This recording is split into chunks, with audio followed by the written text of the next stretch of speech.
जय Hind defence warriors. स्वागत है आपका जय जी डिफेंस वॉरियर्स में।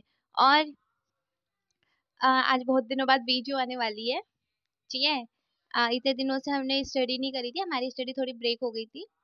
अब हम स्टार्ट करने वाले हैं अपनी स्टडी आगे के लिए। तो आज हम पढ़ने वाले हैं जियोग्राफी। ठीक है, ये आपको क्लियर हो गया? ओके। तो अच्छा, चलिए बताइए सबकी प्रिपेयरिंग कैसी चल रही है। कमेंट बॉक्स में जरूर आंसर डालिएगा कि आपकी जो एनडीए की जो प्रिपेयरिंग है वो कैसी चल रही है, जो एनडीए वाले बच्चे। और देन ये जो है, ये हम जीडी के लिए कंटेंट लेकर आए हैं, जियोग्राफी। ठीक है।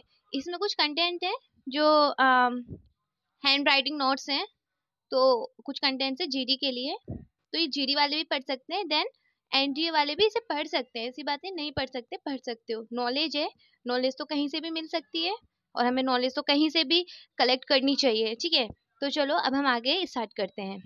तो इसी के साथ मैं आपसे कहूँगी, अगर ये वीडियो आपको अच्छी लग रही है और आपको लगे कि हाँ ये हेल्पफुल है, लगे नहीं, इस वीडियो को शेयर देन लाइक सब्सक्राइब जरूर करिएगा, जिससे कि हमारे से और स्टूडेंट जुड़ेंगे। जब वो और जुड़ेंगे तो और भी जुड़ेंगे, और उन जो हमसे जुड़ेगा देन हमारे मेंबर से जुड़ेगा, जो हमारी डिफेंस वॉरियर से उनसे जुड़ेगा। तो अच्छी बात है, हमें भी अच्छा लगेगा कि हाँ हमसे कोई पढ़ रहा है, हमसे कोई मेंबर जुड़ रहा है। ठीक है। तो चलो अब हम स्टार्ट करते हैं जियोग्राफी से। अगर हम जियोग्राफी की बात करें तो सबसे पहले हमारा जब जियोग्राफी स्टार्ट होता है, तब भूगोल जब ये स्टार्ट होता है तो एक आता है यूनिवर्स, मतलब ब्रह्मांड से रिलेटेड आता है। ठीक है। तो ब्रह्मांड में भी कुछ कुछ क्वेश्चंस इसमें हैं टॉपिक वाइज, वो हम पढ़ने वाले हैं। ठीक है। अगर हम बात करें जो जितना भी भारत का कुल क्षेत्रफल है, कुल क्षेत्रफल की हमने बात पहले भी करी थी, जो नेक्स्ट वीडियो आई थी, मतलब जो इंडिया की जो नाइबर कंट्री, इनसे रिलेटेड कुछ वीडियोस आई थी, उसमें सारा कंटेंट था। तो अगर हम भारत के कुल क्षेत्रफल की बात करें तो भारत का कुल क्षेत्रफल कितना है? 32,87,263 किलोमीटर स्क्वायर। ठीक है। और देन अगर हम कुल क्षेत्रफल की बात करें तो 2.4% है, जो विश्व के कुल क्षेत्रफल की बात करता है। अब देन हम आगे बात करते हैं, आगे हमारे जो भारत का जो विस्तार उत्तरी गोलार्ध है, अगर हम गोलार्ध की बात करें, ठीक है, गोलार्ध जो हमारा जो हमारी पृथ्वी है। ठीक है। अगर हम पृथ्वी की बात करें, जो गोलार्ध उत्तरी गोलार्ध, देखो ये हमारी पृथ्वी। ठीक है। पृथ्वी को हमारी ये रेखा हो रही है, और हमें पता है जो पृथ्वी अपना आधा अक्ष, मतलब जो अपने आधे अक्ष से झुकी हुई है, जो झुकी हुई है 1/2 डिग्री अपने अक्ष पे झुकी हुई है, आपको ध्यान रखना है। हम उत्तरी ध्रुव की बात करें तो उत्तरी ध्रुव क्या है, ये मैं इसे थोड़ा बाहर निकाल देती हूँ जिससे पता चले, ये क्या है हमारा उत्तरी ध्रुव। तो हम उत्तरी ध्रुव की बात करें, जो उत्तरी ध्रुव का विश्व का जो भारत का गोलार्ध होता है वो होता है 8°4 से 37°6। ये क्वेश्चन में आ सकता है। ठीक है। तो ये जो रेखा है इसे हम कहते हैं लंबवत रेखा, मतलब एक लंबी रेखा। ये जो रेखा जा रही है बीच में से, इसे हम कहते हैं विषुवत रेखा। ठीक है। और ये होता है अक्ष। क्वेश्चन, पृथ्वी अपने अक्ष पर कितनी झुकी हुई होती है? अगर हम पृथ्वी की बात करें तो पृथ्वी अपने अक्ष पर 23/1/2 अपने अक्ष पर झुकी हुई है। और अगर हम बात करें पृथ्वी की, तो पृथ्वी 365 दिन में अपनी एक परिक्रमा लगभग पूरा करती है। ठीक है। 365 डेज, ये आपको ध्यान रखना है। और अगर हम पृथ्वी की सूर्य से लंबाई देखें, मतलब सूर्य से दूरी देखें, तो 15 करोड़ किलोमीटर जो सूर्य से इसकी दूरी होती है, औसत दूरी लगभग अगर हम बात करते हैं तो इतनी होती है। ठीक है। क्लियर हुआ? अब जो उत्तरी गोलार्ध का जो विस्तार है पृथ्वी की, जो हमने अक्ष की बात करी है, ठीक है, ये हमारी हो गई लंबवत रेखा, ये हमारी हो गई विषुवत रेखा, ये हमारी हो गई अक्ष। तो हमें तो पता है पृथ्वी हमारे अक्ष पे 1/2 डिग्री अक्ष पर मतलब झुकी हुई है। अगर हम उत्तरी ध्रुव की बात करें, ये जो है ये हमारा क्या है, उत्तरी ध्रुव। ठीक है। उत्तरी ध्रुव का जो गोलार्ध है वो है हमारा 8°4 से लेकर 37.6 डिग्री, ये आपको ध्यान रखना है। ठीक है। अब हम बात करें पूर्वी देशांतर की। अगर हम पूर्वी देशांतर की बात करते हैं, जो पूर्वी देशांतर होते हैं उनका जो होता है 67 डिग्री से 97°25 तक ये होता है, जो कि इसका ये क्या होता है, पूर्वी देशांतर। आपको ना ये देशांतर के बारे में पढ़ लेना है कि देशांतर क्या होता है। ठीक है, जैसे कि अभी हमने बात करी थी उत्तर गोलार्ध की हमने बात करी थी।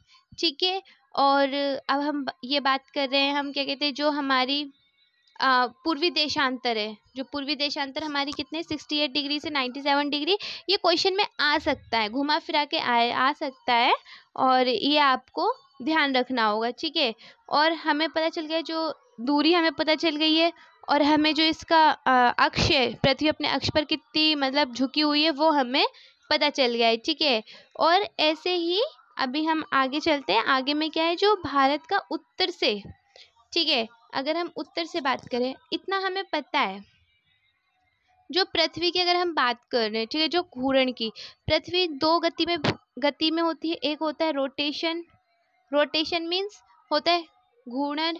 एक होता है रिव्यूलेशन, रिव्यूलेशन मीन्स क्या होता है, एक परिक्रमण, मतलब परिक्रमा लगाना। ये क्लियर हो गया हमारा। अब हमें तो पता है, जो पृथ्वी अपनी अक्ष से मतलब आधी झुकी रहती है, ठीक है, 23 डिग्री झुकी रहती है, ये हमें क्लियर हो गया। तो हमें ध्यान रखना है, जो पृथ्वी का जो रोटेशन है, जो उत्तरी गोलार्ध और जो पूर्वी देशांतर होता है, पश्चिमी देशांतर हो गया, इन सब पे जो उसका मतलब एक तरह से विस्तार होता है गोलार्ध का। ठीक है, तो जो विस्तार होता है वो इसका कितने 68 डिग्री से लेकर 97 डिग्री, ये आपको ध्यान रखना है। अगर हम बात करें भारत का उत्तर से, मतलब अगर भारत को देखें हम, भारत का जो उत्तर से है, वो जो दक्षिणी जितना भी इसका विस्तार है, भारत का उत्तर से जो भी विस्तार है, वो है 3214 किलोमीटर। ये आपको ध्यान रखना है। अगर पूर्व से पश्चिम में इसका विस्तार हम लोग करेंगे, तो इसका विस्तार होगा 2933 किलोमीटर, ये उसका होगा पूर्व से पश्चिम। अगर उत्तर से दक्षिण की अगर हम बात करें, तो 3214 किलोमीटर, ये आपको ध्यान रखना है। ठीक है, अब हम नीचे चलते हैं। नीचे क्या है, जो भारत का दक्षिणतम बिंदु, जिसे हम कहते हैं ग्रेट निकोबार में इंदिरा पॉइंट तथा उत्तरम बिंदु परियमन गांठ में इंदिरा काल है। मतलब कहने का मतलब है, ज़्यादा ही कुछ शुद्ध हिंदी आ गई इसमें। कहने का मतलब है हमारा, एक तो आप जो भारत का दक्षिणतम बिंदु है, ठीक है, तो उसमें क्या होता है, जो भारत का दक्षिणम बिंदु है, वो एक ग्रेट निकोबार है, जिसे कि हम इंदिरा पॉइंट के नाम से जाना जाते हैं। और जो उसका उत्तर में जो बिंदु है, ठीक है, अगर हम बात करते हैं हमारे ये जो विषुवत रेखा है, दक्षिणी ध्रुव है, उत्तरी ध्रुव है, और जो झुकाव है ना, अगर हम बात करें, तो पृथ्वी की हम बात करें, अगर एग्जाम्पल ले लो आप इनका, तो वैसे ही जो मतलब भारत का जो दक्षिण बिंदु रहता है, ठीक है, वो जो है वो एक ग्रेट निकोबार है, जिसे हम इंदिरा पॉइंट के नाम से, तो उत्तर में जो है उसे इंदिरा काल भी कहते हैं। ये आपको ध्यान रखना है। अब बात करते हैं पूर्वतम बिंदु, जो अरुणाचल प्रदेश में बालूंगा तथा पश्चिम बिंदु करछा के रन में सारकिर्क है। ठीक है, ये आप पढ़ लेना। अगर हम कर्क रेखा की बात करें, जो कर्क रेखा है वो किस किस के मध्य गुजरती है, और जो कर्क रेखा है वो किस राज्य से होकर गुजरती है। कर्क रेखा आजकल बहुत पूछते हैं, अगर हम कर्क रेखा की बात करें तो।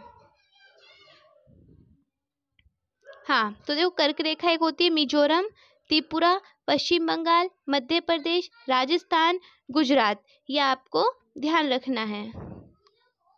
और एक है हमारा छत्तीसगढ़, मैं इसे थोड़ा जूम कर देती हूँ, थोड़ी दिक्कत आ रही है, बट एक बार आप देख लेना। ठीक है, मिजोरम, त्रिपुरा, पश्चिम बंगाल, झारखंड, छत्तीसगढ़, मध्य प्रदेश, राजस्थान, गुजरात, ये जो देश, ये जो जितने भी स्टेट है, कितने स्टेट हो गए हमारे, कोई बताएगा?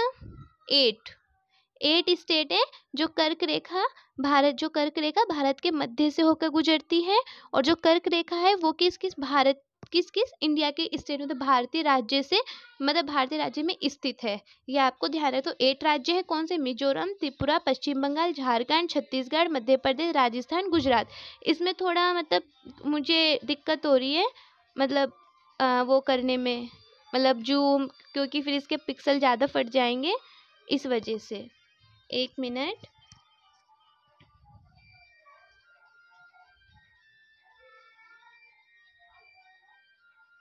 क्योंकि आपको दिखना भी तो चाहिए ना, अगर आपको साफ नहीं दिखेगा तो आप कैसे पढ़ लोगे?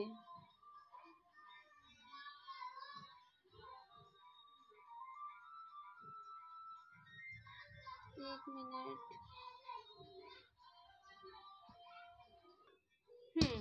तो हम बात करते हैं भारत की स्थलीय सीमा, लेकिन स्थलीय सीमा से पहले मैं आपको थोड़ा सा कुछ बताऊंगी जो पूर्वी देशांतर और पश्चिमी देशांतर के बारे में है, जो अभी हम पढ़ने वाले हैं। ठीक है, आपको ध्यान रखना है जो 1 डिग्री जितना देशांतर होता है, ठीक है, पहले क्लियर होना चाहिए हमें कुछ कुछ टॉपिक। जो 1 डिग्री देशांतर है, जो भूमध्य रेखा पर, मतलब भूमध्य रेखा की अगर हम बात करते हैं, जो भूमध्य रेखा है, भूमध्य रेखा मैंने आपको बताई थी, जो हमारी मान के चलिए एक पृथ्वी छोटी सी लंबवत रेखा और विषुवत रेखा, विषुवत रेखा को ही हम भूमध्य रेखा कहते हैं, इस बात का आपको ध्यान रखना है। ठीक है, इसमें जो भूमध्य रेखा है वो 1 डिग्री देशांतर से 1 डिग्री देशांतर से 111.32 किलोमीटर दूरी पर होती है, मतलब उससे कम होती है ध्रुव से। लेकिन जो ग्रीनविच रेखा की अगर हम बात करते हैं, ठीक है जी, जो हम कहते हैं ग्रीनविच रेखा, ठीक है, अगर हम ग्रीनविच रेखा की बात करें, जो ग्रीनविच रेखा है ये पूर्व में स्थित, ध्यान रखना है, ग्रीनविच रेखा पूर्व में स्थित 180 डिग्री तक सभी देशांतर, मतलब 180 डिग्री तक सभी देशांतर पूर्वी देशांतर है। और जो पश्चिम की ओर स्थित है, मतलब कहने का मतलब है जो पश्चिम में है उसे हम पश्चिमी देशांतर रेखा कहते हैं। जो मतलब ग्रीनविच रेखा 180 डिग्री सभी देशांतर में है तो वो पूर्वी देशांतर, एवं अगर पश्चिम की ओर स्थित है तो सभी देशांतर रेखा क्या हो जाएंगी, पश्चिमी देशांतर। ये आपको ध्यान रखना है। ठीक है, और अगर हम बात करते हैं, मैं एक पृथ्वी बनाती हूँ, ये एक पृथ्वी, लंबवत रेखा, विषुवत बोले तो भूमध्य रेखा, ये आपको ध्यान रखना है। ठीक है, अगर हम बात करें, ये आपको ध्यान होना चाहिए। ठीक है, जो अक्षांश है, अक्षांश में 181 रेखाएं होती हैं। क्लियर। उत्तरी गोलार्ध की अगर हम बात करें, ये उत्तरी गोलार्ध हो गया। उत्तरी गोलार्ध में कर्क रेखा, अगर हम कर्क रेखा की बात करें, कर्क रेखा, कर्क रेखा आती है हमारी 23 1/2 डिग्री, ये क्लियर हो गया। और जो उत्तरी अक्षांश होता है, मतलब जो उत्तरी सब आर्टिक, मतलब उत्तरी उप आर्टिक जो रेखा होती है वो होती है हमारी 66 1/2 डिग्री। और सेम ये होता है, मान के चलिए ये हमारा क्या है, पूरा उत्तरी मतलब नॉर्थ, एक मिनट, उत्तरी, और ये दक्षिणी, दक्षिण, नीचे वाला हिस्सा दक्षिण का और ऊपर वाला हिस्सा उत्तर का है। जो पृथ्वी को जो भूमध्य रेखा काटती है, ठीक है, काटती है कि 2 हिस्सों काटती है, उत्तरी और दक्षिणी, नीचे वाला हिस्सा दक्षिणी, ऊपर वाला हिस्सा उत्तरी। ठीक है, 23 कर्क रेखा, 66 डिग्री उत्तरी रेखा।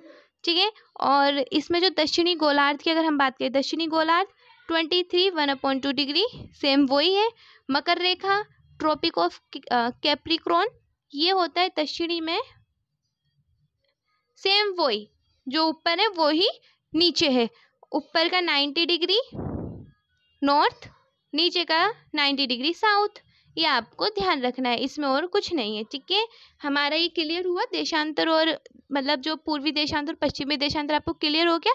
जो ग्रीनविच रेखा के पूर्व में स्थित 180 डिग्री, मतलब ग्रीनविच रेखा के पूर्व में स्थित 180 डिग्री तक जितनी भी सभी देशांतर रेखाएं होती हैं वो पूर्वी देशांतर, और जो पश्चिमी की और ग्रीनविच रेखाएं होती हैं उसे हम कहते हैं पश्चिमी देशांतर। ये आपको ध्यान रखना है। ठीक है, क्लियर हो गया। ठीक है, और हाँ, अगर कोई पूछे ग्रीनविच रेखा कहाँ से होकर गुजरती है, तो ध्यान रखना जो ग्रीनविच रेखा है वो लंदन से होकर गुजरती है। कहाँ से? लंदन से होकर गुजरती है, ये बात आपको ध्यान रखना है। ठीक है, क्लियर हो गया, गुड। अब हम अपना जो हमारा जो अगला टॉपिक है, हाँ, अगर हम बात करें भारत की जो सबसे छोटी सीमा होती है वो किससे लगती है? अफगानिस्तान से, अफगानिस्तान के साथ। परंतु मतलब जो वास्तव में जो सबसे छोटी सीमा है वो किससे लगती है? भूटान के साथ। ये आपको ध्यान रखना। तो सबसे छोटी सीमा किसके साथ लगती है? भूटान के साथ, ये आपको ध्यान रखना है। और ऐसे ही भारत में मुख्य भूमि की जो तटरेखा है, ठीक है, जो तटरेखा है मुख्य भूमि की, वो है 61,000 किलोमीटर। ठीक है, ये आपको ध्यान रखना है। 1 मिनट।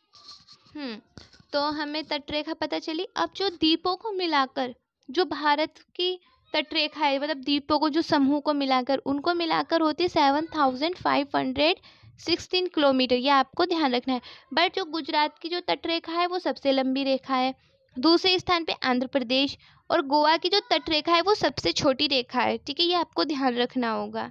ठीक है, अगर हम राज्य और समुद्र तट की बात करें, किसकी? राज्य और जो समुद्री तट है, जो कि मतलब इससे लगे हुए हैं हमारे इंडिया से, ठीक है, गुजरात शोरसाट, गोवा और महाराष्ट्र कोंकण, कर्नाटका कन्नर, केरल मालबार, और मालबार से ध्यान आ गया क्वेड। ठीक है, और तमिलनाडु कोरामंडल, आंध्र और ओडिशा उत्तरी सरकार। ये आपको ध्यान रखना है। अगर हम पाकिस्तान की बात करें तो पाकिस्तान का है मकरान, ये आपको ध्यान रखना है। और जो हम भारत और पाकिस्तान की बात करें, भारत, पाकिस्तान और बांग्लादेश, ये, हाँ, ये आपको ध्यान होना चाहिए। चाहे तो वो एनडीए हो, चाहे एसएसबी हो, चाहे कोई भी कंपटीशन एग्जाम ही क्यों ना हो, एसएसबी में भी क्वेश्चंस पूछे जा सकते हैं कि जो भारत और पाकिस्तान के बीच में कौन सी रेखा है, तो कौन सी? रेड क्लिफ रेखा। ये आपको ध्यान रखना है। भारत पाकिस्तान और भारत बांग्लादेश के जो साथ जो रेखा सीमा साझा करती है, जो रेखा है, वो है रेड क्लिफ रेखा। ये आपको ध्यान रखना है।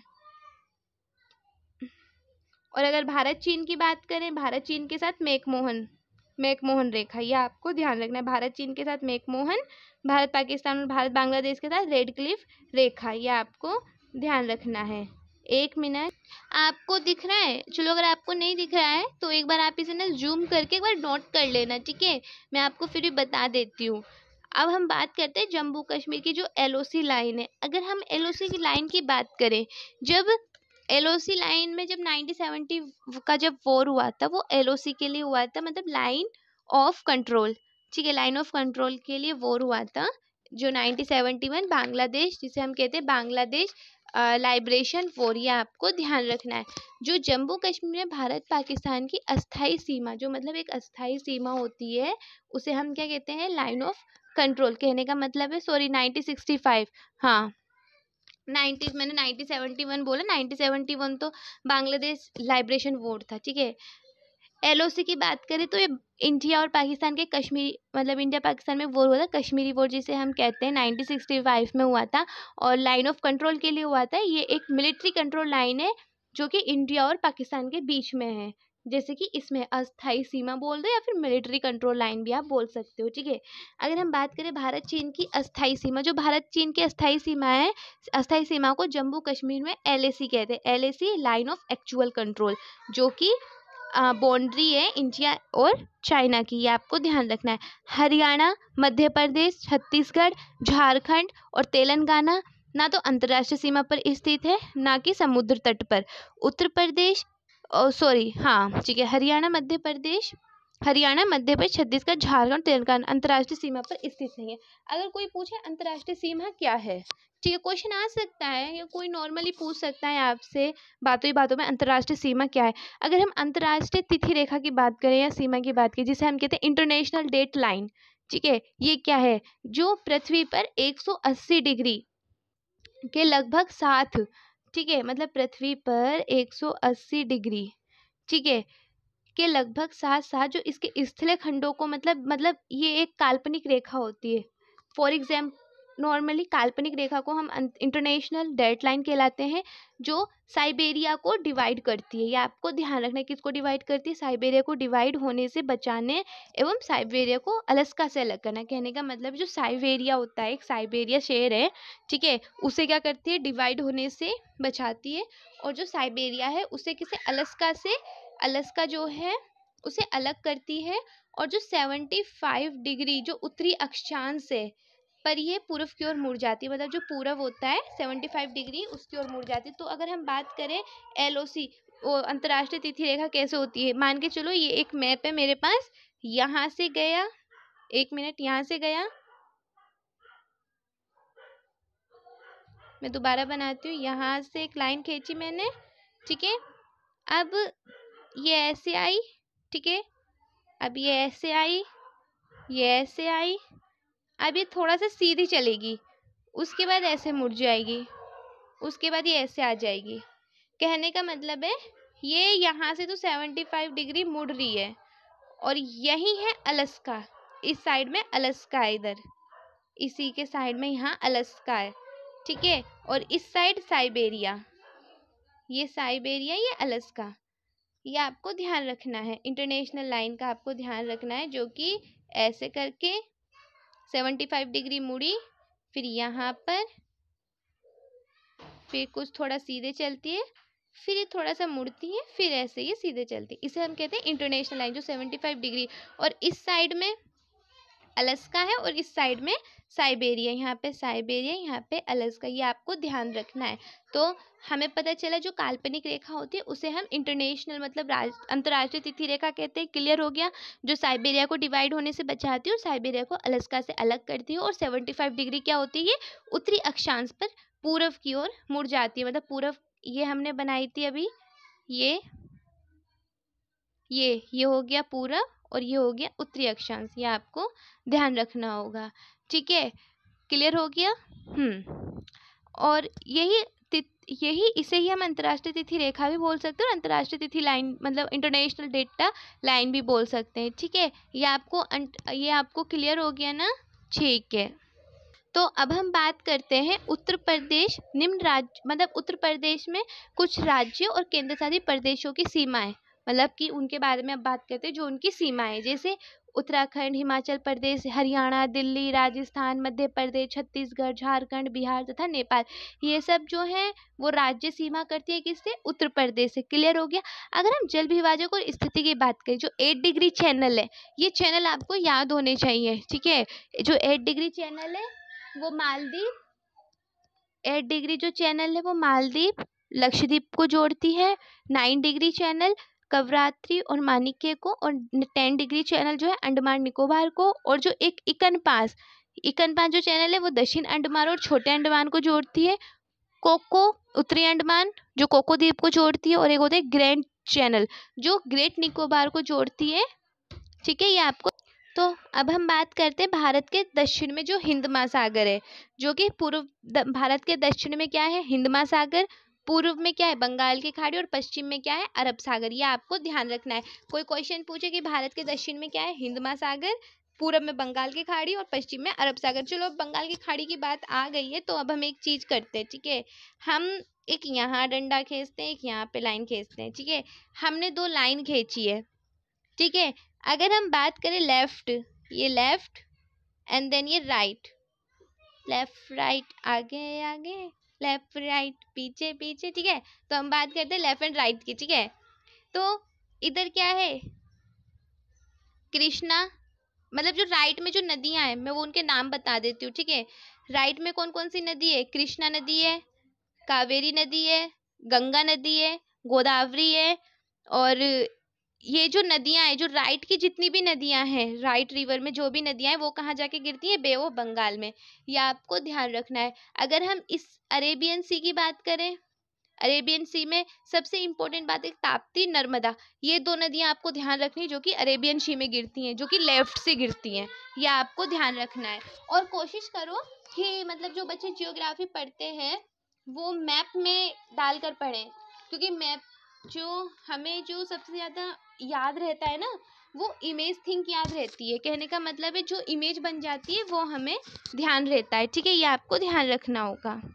अब हम बात करते हैं भारत व श्रीलंका के बीच 2 समुद्र आते हैं, एक आती है मन्नेर की खाड़ी और एक आती है चाक की खाड़ी। अब मेरा एक क्वेश्चन है आपको जो बताना, जो मन्नेर की खाड़ी और जो पाक की खाड़ी है, जो कि भारत और श्रीलंका के बीच 2 समुद्र हैं, ठीक है, इनके बीच में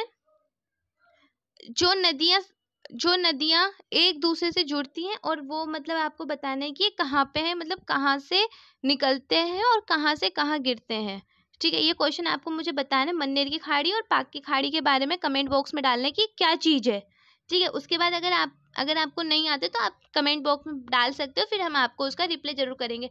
आपको बताना है मन्नेर की खाड़ी क्या है और पाक की खाड़ी क्या है, ठीक है, ये आपको बताना है। अब हम नेक्स्ट बात करते हैं, एक मिनट, इसे मुझे जूम करना। आपको दिख रहा है ये? ठीक है। अगर हम लक्षद्वीप की बात करें, जो लक्षद्वीप में टोटल 35 द्वीप हैं जो एक मूंग की चट्टान बनाते हैं, यह आपको ध्यान रखना है। ठीक है, लक्षद्वीप में कितने कितने द्वीप हैं? 35 द्वीप हैं जो कि क्या बनाते हैं? एक चट्टान बनाते हैं, ये आपको ध्यान रखना है। और एक पवन द्वीप पर जो रामेश्वरम रामेश्वरम है, पवन द्वीप पर, ये आपको ध्यान रखना। जो बंगाल की खाड़ी में एक सुंदरवन डेल्टा है, सुंदरवन डेल्टा में न्यू मुरा द्वीप स्थित है। सुंदरवन डेल्टा कहते नहीं, जो अगर जो नदियों को जो संगम है बंगाल की खाड़ी में गिरता है, और बंगाल की खाड़ी वहाँ क्या बनाती है? एक डेल्टा बनाती है, उस डेल्टा को क्या कहते हैं? सुंदरवन डेल्टा। जो भी नदियां बे ऑफ बंगाल के अंदर गिरती हैं, और बे ऑफ बंगाल में एक क्या मतलब एक डेल्टा बनता है, जो सुंदरवन डेल्टा। और सुंदरवन डेल्टा में ही एक द्वीप है, उसे हम कहते हैं न्यू मुरा द्वीप। ठीक है, क्लियर हो गया। और ये एक रेत से निर्मित और ग्लोबल वार्मिंग के कारण विलुप्त होने की स्थिति में, मतलब जो अगर न्यू मोरा द्वीप की बात करें, ये एक तो रेत से बना हुआ है, और जो ग्लोबल वार्मिंग जो हो रही है उसके कारण ये क्या है? एक तरह से विलुप्त हो रहा है। ठीक है, ये आपको ध्यान रखना है। अगर हम बात करें भारत में उसकी विभिन्नताओं और मतलब विशलता मतलब विफलताओं की, जो उपमहाद्वीप है वो कहाँ चले जाते हैं? अगर हम बात करें फालुंदी की, जो राजस्थान में सर्वाधिक तापमान 51 डिग्री सेल्सियस रिकॉर्ड किया गया है। ठीक है, क्योंकि और राजस्थान में तो सबसे ज़्यादा गर्मी रहती है, ये तो है ही है। बट अभी भी दिल्ली में भी बहुत ही गर्मी है। बात करते हैं अब कारगिल सेक्टर में स्थित बिरासा, भारत का सबसे ठंडा स्थल है, जो कि 50 डिग्री माइनस डिग्री है। हाँ, जो अगर माइनस में चले जाते हैं वो तो ठंडे होते हैं, और जो इसका भी एक लॉजिक है। ये जो ठंडे शहर और जो गर्म शहर हम बोलते हैं ना यार, यहाँ ठंडा है यहाँ गर्म है, इसका भी एक लॉजिक है। ठीक है, इसका लॉजिक क्या है वो अभी हम पढ़ेंगे। इसका लॉजिक ये है कि जब मान के चलो, इसका भी एक लॉजिक है। ये हमारी पृथ्वी पृथ्वी थोड़ा अच्छे से बनाते हैं, कोई क्या कहेगा कि ये पृथ्वी है, ये हमारी पृथ्वी। क्लियर?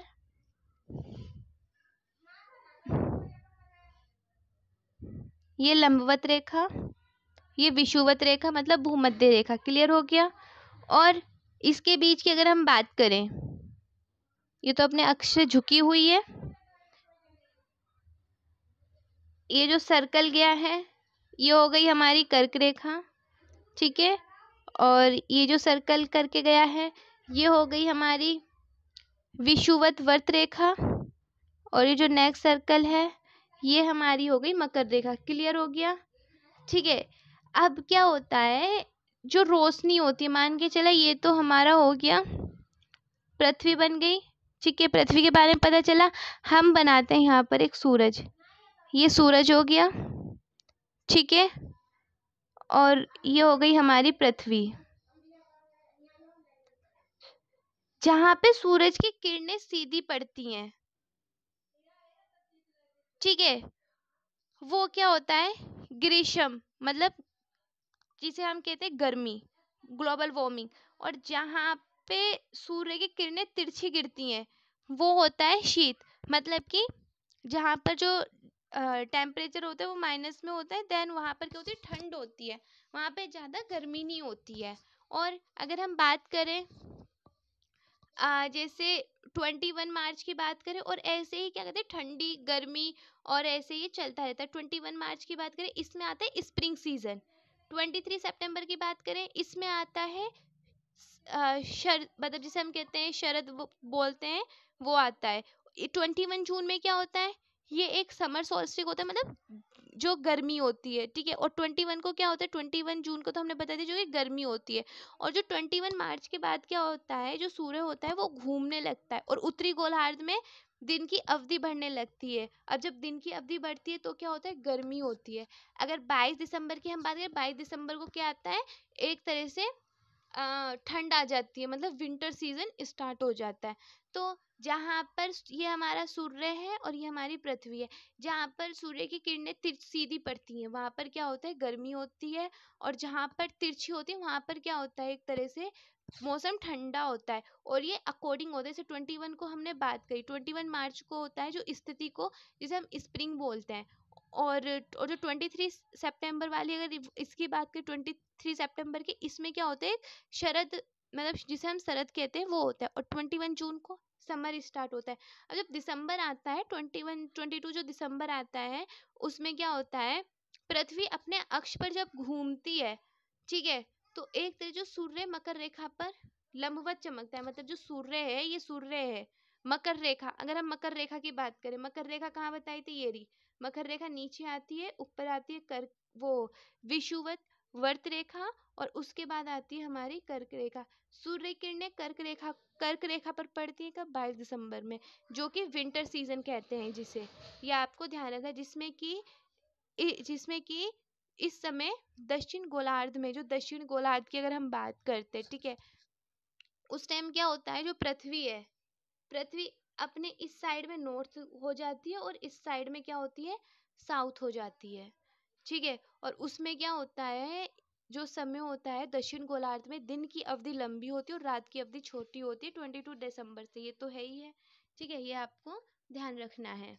ये तो बात आपको ध्यान, जिसे हम कहते हैं विंटर चेंज, या बोलो तो आप ऋतु परिवर्तन भी आप बोल सकते हो, ठीक है, ये आपको ध्यान रखना है। और जो उत्तरी ध्रुव है, उत्तरी ध्रुव तो 2 दिन की अवधि और 6 महीने की होती है, तो आपको ध्यान रखना है कि 21 23 21 जून 22 दिसंबर 21 मार्च एंड 23 सितंबर, ये आपको ध्यान रखना है, ठीक है। ये तो हमने इससे रिलेटेड था इसीलिए, और ऐसे ही रिलेट करके अगर आप पढ़ोगे तो आपको क्या है, चीज़ें समझ में आएंगी। और अगर आपको चीज़ें समझनी तो सबसे ज़्यादा आपको किससे समझना है, डायग्राम, ठीक है। तो हम अपना ये वाला टॉपिक पहले क्लियर करते हैं, ये हो गया हमारा, तो हम ग्लोबल वार्मिंग हो गई हमारी, ठीक है।